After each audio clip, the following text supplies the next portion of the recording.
Welcome to the Founders Odyssey podcast, where we create an environment for founders to thrive through education, inspiration, and a supportive community. My name is Nathan Bird, and I will be your host today. A man of many talents, Earl Foote, founder and CEO of Nexus IT Consultants, is a wealth of knowledge. Having been in the tech industry for over 20 years, he has amassed a plethora of clients through his service-first approach and is continuing to build a culture of excellence within his ever-growing team. Earl Foote's kind nature, action-oriented personality, and growth mindset is what truly sets him apart from the competition. His dedication to his business and living a balanced lifestyle has allowed him to attract a great following of professionals who respect and revere his success. Let us welcome Earl Foote to the Founders Odyssey podcast. Thanks for joining us today. Hey, Nathan, thank you so much for the invite. I'm super happy to be here. And by the way, thanks for the super kind intro. I don't know who wrote that, but it's all false. It's all false. Well, we enjoy kind of, like I said, giving respect where respect is due whenever we have people on the podcast. And you're somebody I definitely respect, certainly in business as well as in the IT sector. So today we're going to jump through quite a few different hoops. We're going to take people on an odyssey, right? On a journey of where Earl Foote has been, where he's going, and what is he excited about. So first things first, let's hop into how you got started in IT and also in business in general. Very good. So at the time when my brother and I started this company, I was actually I kind of wrapped up school and my degree. I think within a year prior, a degree in civil engineering, and I had been working actually full time doing civil engineering and drafting. I'd started doing drafting and then kind of worked into civil engineering, and I'd been doing that for like 4 or 5 years while I was going to school. I kind of just decided like that career path wasn't really for me. It was fairly mundane, and I wasn't having a really great time, honestly, at it. And my brother, had recently graduated with his degree in IT, and systems admin sort of certifications and stuff like that. And fairly immediately, he had some contacts with some reasonably high-profile organizations that wanted to have him come and moonlight, essentially, to be a contract system administrator or contract IT guy for them, more kind of in the evenings sort of a thing, freelance moonlighting sort of a situation. At the time, I was a dabbler in technology. In fact, the good majority of companies I'd worked with in the engineering space, I had helped them kind of do their digital transformations. I was a geek. I was fairly proficient in technology, which, interesting enough, I'd kind of got into that industry because I wanted to draw. I enjoyed being on a drawing board because it helped me tap into my creative side. And but funny enough, I was helping those companies like affect their digital transformation and go from the drawing board to AutoCAD, based systems, and kind of helping them. In fact, some of my employers, like literally when I got there, they had 0 computers, right? And so I was helping them design like a server infrastructure and computers and client server environments and getting rolling out AutoCAD type solutions.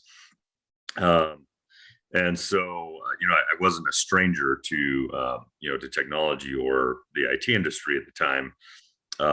And ultimately, my brother and I decided to jump, both feet in and, give it a go in business. So we started really moonlighting for a couple of,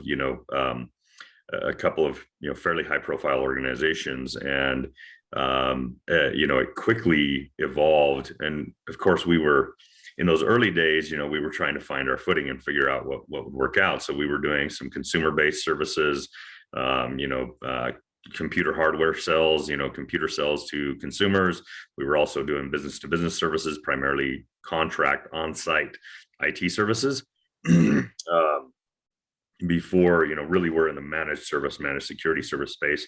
Before that, those were even terms or really a concept. We were doing relatively the same thing, but we were doing it mostly all on site because 23 years ago, while you could do remote connectivity, into office spaces and stuff like that to do support, it was very slow. We were literally using like 56K dial-up modems or ISDN connections. DSL was just barely kind of, becoming a concept, and it was slow DSL, right? So doing remote support and services was not really a huge thing at the time. So it was primarily on-site services.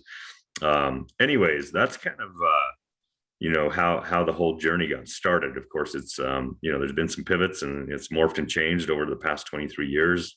It's been a lot of work to really figure out what the market really needs and what resonates with the market, and what creates a viable business model in this space. But it's been a fun journey as well, to kind of figure all that out, and it's consistently changing. Like, I might be biased, but I think that few industries change at the pace that the technology industries do. And so for us, we kind of have to almost reinvent ourselves every 18 to 24 months. Maybe not massive pivots, but we have to reassess what's working in the market and what's resonating with the market, and adjust our offerings and that kind of stuff, right? So even just over the past 24 months with COVID, that's been a big thing. The way that people work has changed significantly. And so the way that they engage with technology and how that technology supports their businesses, and how you keep a solid cybersecurity program going when you have these distributed workforces, all of that's changed. It turned on its head 24 months ago. And so our model has changed significantly over those last 24 months as well. Sounds like you've certainly learned a lot here from the past, and you continue to grow and evolve. And that's what every business and every founder needs to do, as you know, and that we both know. We see it all the time in business. So let's try to construct here, because I know you're a creative, and maybe this will help the audience out there. So you're coming to we're going to have two offshoots. It's basically a Y. And on one side, we have a technical skill set. And then on the other side, we have an interpersonal communications and interpersonal skill set. So let's talk a little bit about the technical skill set that you're seeing in the market today and how it's evolving. And then we'll shift gears into the interpersonal skill set that people need to have and to start evolving, because you said just in the past 2 years, there's been a major evolution. Yeah, absolutely. So of course, my discipline or my industry, in the tech industry is, it's fairly concentrated on what is infrastructure and cybersecurity, and compliance. We aren't a development firm, and a lot of people think about technology and they think about apps, and they think about, SaaS, software as a service. They think about, developers and that kind of stuff. That isn't our side of the industry. And of course, the technology industry, there are dozens and dozens of career paths that you can choose in this industry anymore. We are on, that infrastructure side, or in other words, we design networks and cloud infrastructure, and we deploy those and manage and maintain them and support them, and all of it with an intense focus on cybersecurity and compliance. And I would say, in our side of the industry, the evolution that we're seeing, certainly with cybercrime becoming so intensely prolific, and even over the last 24 months throughout COVID, I think there's been some studies show as much as a 600 to 800% uptick in cybercrime over the last 24 months. And so, in terms of the technical capabilities and skills, I know us as an organization, and what we're seeing in the industry is that there's this transition from kind of an IT generalist, an IT professional that knows how to design, server and workplace infrastructures, and cloud infrastructures and deploy those to people who are becoming hyper focused on the compliance and cybersecurity realm. And so that's a really important, part of our current offerings. Of course, when COVID hit, we have clients that are, good size organizations that by law have to be compliant with different regulations, whether they're federal or they're state regulations. And um, suddenly transitioning to this distributed workforce for them completely changed that whole dynamic. Maybe they were in 4 different offices before in very controlled technological environments that, we had complete control over as, their administration group. And now, they transition and they have hundreds of offices because everybody's working from home. Sometimes, people are no longer working on corporate issued computers, but they're working on personal laptops or personal desktops or tablets. And now your attack surface just went from, for hackers, just went from 4 offices to hundreds of offices, and most of those hundreds of offices with very loose security practices, right? And so that's been, one of the significant, evolutions we've seen in the industry here over the past 24 months. And the talent gap that exists to be able to address that, that understands the intricacies and, has done enough in terms of experience and or education on the cyber and compliance side, and how you have to implement controls in order to keep the data of those organizations safe, but also keep them in a compliant position. The game's completely changed 100% over the last 24 years and become significantly more complex. So on the technological side, that's really the skill set, that we hone in on, that we're looking for, and then you asked about the interpersonal side, and look, I think modern business, that's another place where there's been a significant amount of evolution. And I'm grateful for the evolution. Even over the 23 years that I've been in business, I've seen, hyper functioning organizations are the organizations that win. And in order to create a hyper functioning organization, you've got to have really great culture. There's got to be high trust within your organization. Like, people have to really trust each other and know that that their team has their back, and that they're going to be supported. And then even if you don't always see eye to eye, that you can sit down at the table and you can figure out, compromises and happy mediums for how you work together, right? Or at minimum that that your team members are going to have your back. And then, I think emotional intelligence, just plays a huge role, not only on the leadership side, and absolutely, like in modern business, leaders have got to be very emotional, intelligent people, right?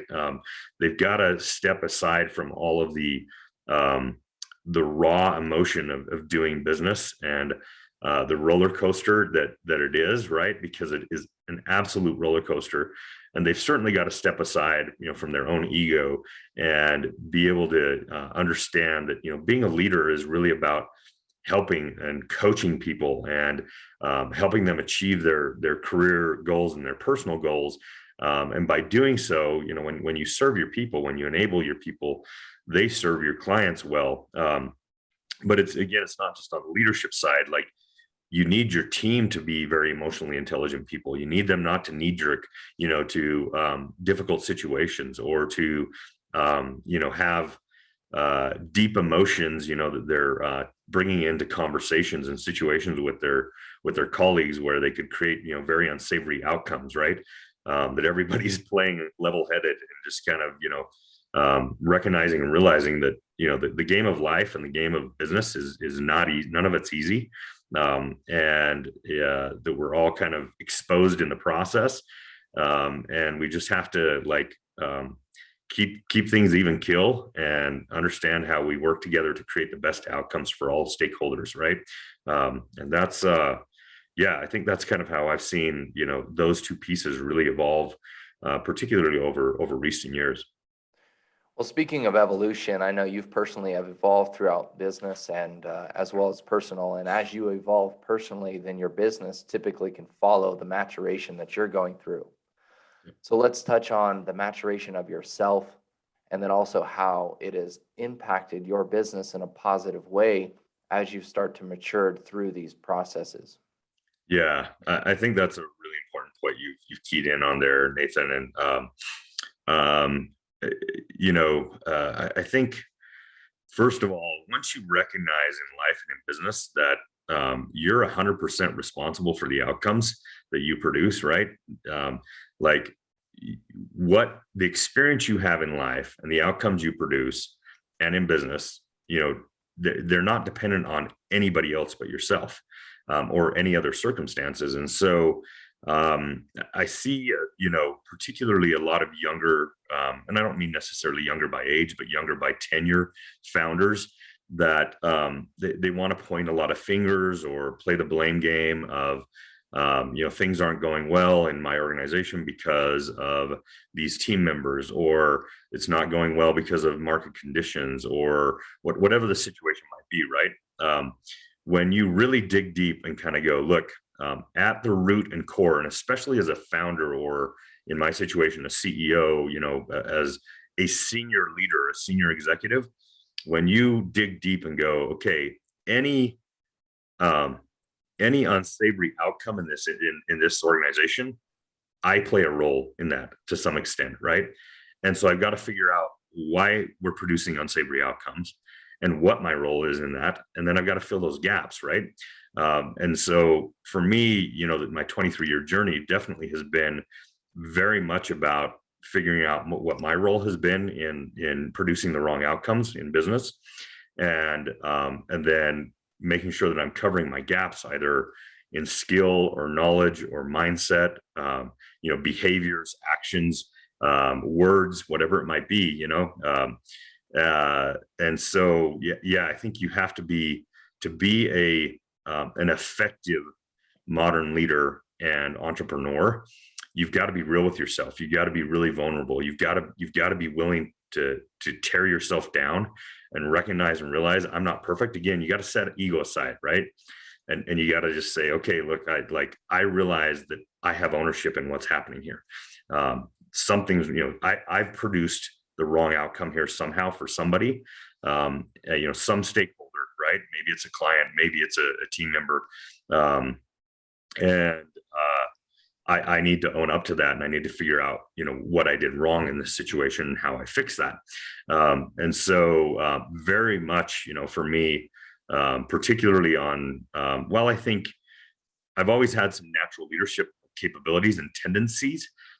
Most definitely, over the last 23 years, it's been this journey of acquiring new knowledge and going to, leadership, boot camps and conferences and peer groups and all that kind of stuff, and getting new ideas and learning what's working for other people. I'm a voracious, consumer of podcasts and books, on entrepreneurship and on leadership, because all those things help me fill my gaps.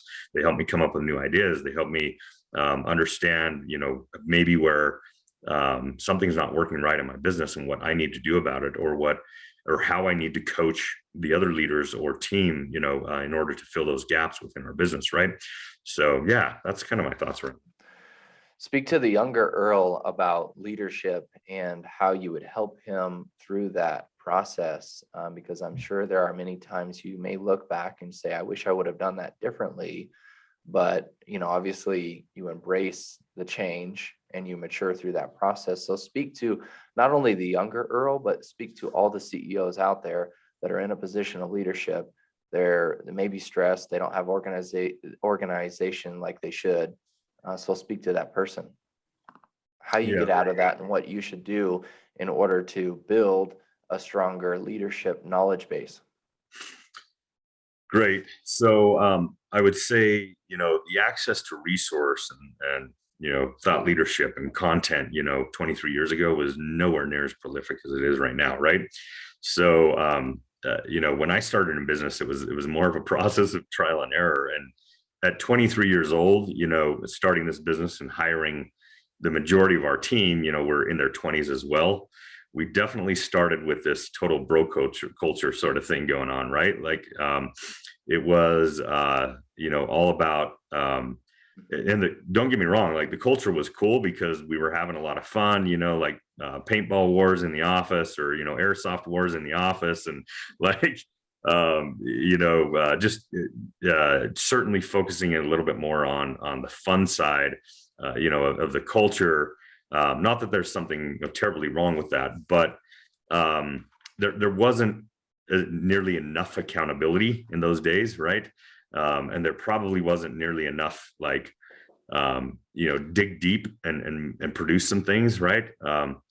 Again, that's youth, it's lack of experience. And so we started to produce some unsavory outcomes in the business, and kind of overcorrected, I would say.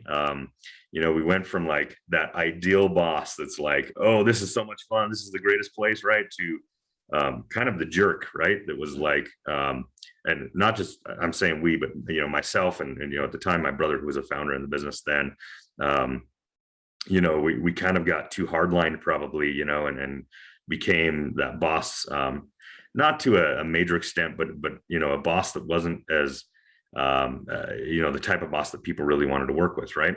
And so over time, certainly realized that was also not the best sort of leadership methodology, right? And ultimately brought the pendulum kind of back to the middle, and figured out there's a balance here, right? You can create a really cool, fun culture where people are fulfilled and rewarded and loving what they're doing, but you also create the right outcomes in business and make sure that there's accountability and that there's productivity and everybody's effective, right?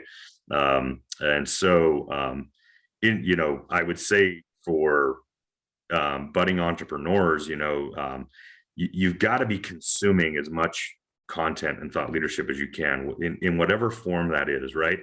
Podcasts are awesome.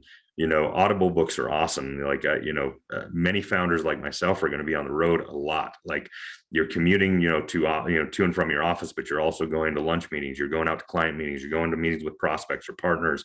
And so my car time, and I'm a, I know we're probably going to dig into this, but I'm a musician. And so music is extremely important to me. But I've kind of made myself a commitment that from 8 to 5, Monday through Friday, like when I'm in my car, I'm going to be listening to stuff that helps me in business, right? So a lot of podcasts, a lot of, audiobooks. And then throughout my career, being part of best practices groups or peer groups or masterminds, and going to conferences to learn, what's working for other people in your industry and that type of stuff. Those have all been super key to filling, knowledge and skill gaps, particularly when it comes to leadership and entrepreneurship. So those are some of the resources I would definitely recommend. There's a lot more, finding the right mentors and coaches. I know a lot of, budding entrepreneurs don't realize there's an organization called SCORE. It's a sub-entity of the SBA, and it's primarily made up of retired former, executives and founders that provide, free mentorship to businesses, and not only free mentorship, but they help them secure financing and, prepare their financials for, to go into a bank to secure a loan, and prepare pitch decks and whatever's needed. They help them refine operations and all that kind of stuff. So, getting involved in organizations like SCORE, particularly for budding entrepreneurs, younger entrepreneurs, I would recommend it 100%. I know I've experienced SCORE, and that was a huge part of the growth when I was in San Diego in a different industry. I was, of course, trying to look out what is the SBA, and then all of a sudden I see SCORE and it's there, and it was definitely helpful. So now you're having to build a culture, you're having to interview people, and you're looking for talent to make sure that it fits with your culture. I know for a fact that you're a growth-minded individual. So how do we identify and look for a growth mind in the individuals that you are going to be hiring? Yeah, very good. In fact, one of our core values, one of our 6 core values, is the practice of a growth and abundance mindset. And those are extremely important things that we look for in our hiring process.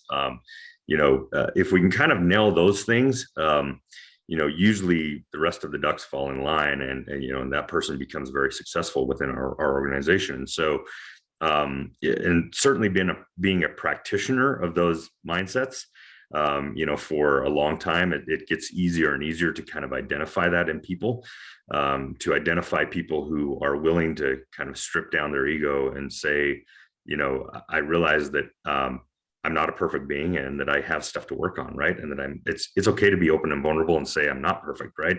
And I'm willing to understand what my gaps are. I'm willing to understand where my shortcomings and my blind spots are, and I'm willing to, actually work on those things. So I would say, certainly we look at people's we look at their propensity or willingness to learn, is a very good sign for us. I realize that in today's world, a traditional college education isn't always the answer, but we look for people who are lifelong learners, people who are consistently trying to upskill, that are looking to get new certifications or understand that they need to acquire some knowledge, so they're willing to go take a boot camp or something like that, right, in order to do that. So people whose career paths and trajectory show a lot of growth, in their knowledge and skill sets, certainly in their positions. If they've been a tier one engineer for 20 years, sometimes you go, okay, why is this person, they're happy at being at a plateau for 20 years. And okay, maybe they can play a role, right? Maybe there's a place for that person because they're very well experienced at 20 years in that role. But we're definitely looking for people that are consistently moving up in their career. So if their resume shows, that they've gone through, different tiers of their career path, right? That's a very good indicator for us. And then just sitting down with those people and really kind of digging in. We definitely, the first things that we vet are like their personality and their core values, how those fit into our organization. Like, the skill sets, the knowledge, the experience, the education, all of that's very important. But if they aren't the right fit from a mentality perspective and a cultural perspective and a core value perspective, then they probably aren't going to work within our organization. So, the first questions we ask are, who are they outside of the office? What's important to them? What are their core values that drive them as an individual and define their character, right? We ask them about their vision for their future. Where are they going as an individual? Where are they going in their career? Where do they want to be in 5 and 10 years? Those things kind of really set the foundation and help us determine from the get-go, is this the right sort of person, that is going to fit into our culture? Because, particularly in an organization that's scaling at pace, you don't have as much luxury of time to really help make people successful in your system that maybe aren't the right fit, right? When you're a smaller organization, you have, a little more luxury to be able to kind of coach people along the way and have more patience in that process, and maybe even take years to kind of scale them to where you need them to be. But as your organization begins to grow at a quicker pace, it becomes far more challenging to kind of dig deep into those people that maybe weren't the right fit from a core values and cultural perspective, out the gate. And so if we kind of match that, then you can begin to fill any knowledge or skill set gaps that might be there. If they're willing to be people that want to learn, then great. Like, we can teach, right? We can teach people, and we can send them to places where they can learn the skills and knowledge they need to be successful in their role. So currently, where's your company at as far as employees? Number of employees? I think including fractionals, we're around 55 people total. And, that's more than doubled in the last 12 months. Yeah, let's talk about that just for a second. So you're at 55. Touch on 3 key, probably the most important things. I'm sure there's tons more, right? But 3 key things that you've learned as a CEO throughout the building of multiple phases within the company. So you had a separation that occurred with your brother, which that was huge. But then it created and propelled you to start to create this new look, feel, culture, build company. So touch on just a little bit about three specific, the biggest things that you've learned throughout the course now to 55. Yeah. And I think my experience and my journey is going to be very different than every founder has their own journey is what I'm saying. Right. And the industry very much kind of, determines that journey. In my industry, our product is people. Human capital is our product. We don't have a widget. We don't have an app. We don't sell some little, consumer good or whatever, right? We don't sell backpacks. We sell talent. And so I think one of the most important realizations for me was just the value of your people as an asset, and really understanding and realizing how important those people, and not that I've always been a people person. People have always been important to me. But again, I've had, a bit of a roller coaster on my leadership journey. And so, really honing in on understanding just how important, people are to our equation. And then, creating the right culture and the right dynamics, vibes, systemology, where we're creating opportunities for them to be successful. And they have opportunities to be coached and mentored, in their growth, in their career, and as people. It's important for us to understand as well, not just where they want to go with their career and to help them achieve that, but what are they working on in their personal lives? Are they working on learning to play guitar, or learning to some woodworking skills, or they're trying to build a house, or buy their first house with their family or their loved one, right? Their partner or whatever. So we try to hone in on those things that they're working on a personal level as well, and really help them in that process where we can. I think certainly understanding that people are one of the really important parts of the equation has been, part of that journey. Second, I think, is that in a modern world of business, the client experience is everything. People and businesses are no longer, especially, here in the US, they're no longer willing to have subpar experiences. And so you really have to hone in on, particularly at scale. And this is probably number three for me, is you have to figure out how to systematize success in your business. I'm not a leader, nor are we a culture that wants to create robotic people, right? In fact, one of our other core values is empowered shared leadership. And that ideal kind of, for us, means that we want every individual on the team to take a set of what we call success processes or procedures, and then to put their own artistic, flair and touch on those. But so it's not, we don't have a whole lot of really scripted things within our organization. What we have is a foundation. We have a very extensive documentation and process library. Those things are meant to help our team members be successful, but they aren't meant for them to have to be robotic. That customer experience, paramount, absolutely paramount. But in order to enable your people to repeatedly, provide that customer experience, you've got to have systems in place. You've got to have process that they can rely on, that consistently, is quick reference for them. So when they're faced with different scenarios, on a day-to-day basis, scenarios that maybe they've never been in before, or scenarios that they haven't been in for months or years, that they can, they have a reference database they can go to and quickly understand how to be, successful in that situation. And then I think the next extension of that is, part of creating a hyper-functional team is creating teams that are highly collaborative, that are highly supportive of each other, right? So that to me is the other piece. Sometimes, they may not have the luxury in the moment or the time to, go study a success process. Maybe there's a success process that, that we have a gap and it hasn't been written yet. Right. And so, relying upon other people within the organization, on their team, as reference, in order to support them.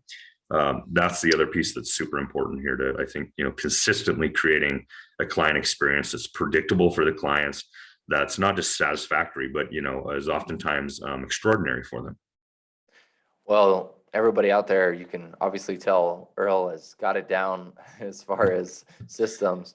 But it's good to hear what you've said here. You touched on quite a few different things. I've taken some notes here. We got number 1, culture; number 2, systems; number 3, leadership. Then you shot over to client experiences, which is, as we know, extremely important. And you said that was definitely, it's on the top. 2, systemizing success, and that was back to systems. And then we've got highly supportive and collaborative team. So I would say that touches on some of the most important things that an organization can implement. So moving on, we're almost finished here, but I am once again, I'm thankful that you've taken the time to hop on the Founders Odyssey today and share just a wealth of knowledge. So what are you excited about here in the future? And how can people get a hold of you? Very good. Well, just again, I want to thank you for inviting me on the show, Nathan. It's been a lot of fun to spend some time with you today, and I truly hope that this content is valuable. I think through my own podcast and content leadership, trying to do something similar to what you're doing and creating thought leadership that creates thriving ecosystems for entrepreneurs and founders is extremely important to me. A lot of this stuff just wasn't readily available when I started. And so, I took my lumps for a decade or so before I really kind of found my stride. And I'd rather, help other founders, find their stride a lot quicker than I was able to. Let's see, you asked for contact information, and what was the other thing? I went blank. Look, what are you excited about, both in your business as well as personally? So you can hit 2 things, personal and business. Yeah, very good.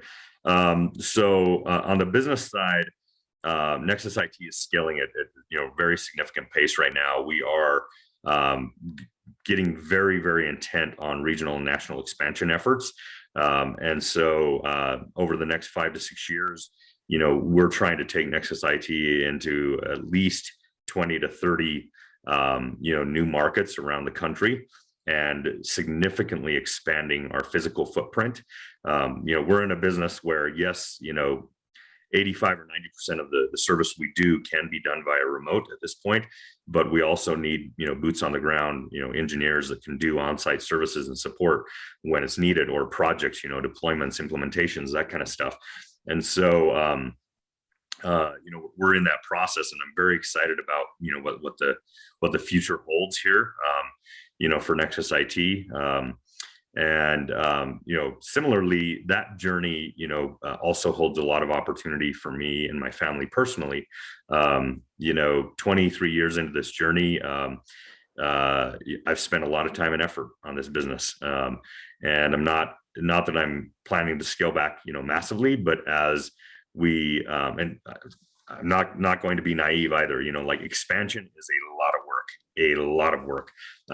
But as we continue to expand, we're able to add more, more hands, more talent, more skill, more leaders to the charge that can help, carry the load. And so, consistently I'm seeing where I'm able to take more and more hats off and, delegate and give, duties to other people. And so, it's helping create a little more balance for me. Depends on the day and the week. I mean, they're right now, because we're in this, this expansion mode. Oftentimes my days are 12 hours or 14 or 16 hours.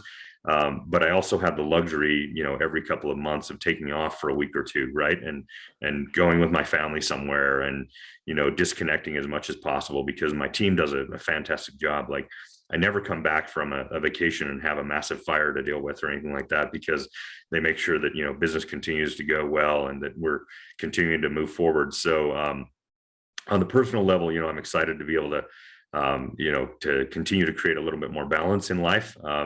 And take more hats off and delegate a little bit more, and have more hands to do the work with me. And then, to contact us if you want to get in touch, we're on the web at nexusitc.net. Our local Utah number, 801-839-7006. We do have a toll-free number. I don't know it off the top of my head. It's on the website, or you can hit us up at info@nexusitc.net.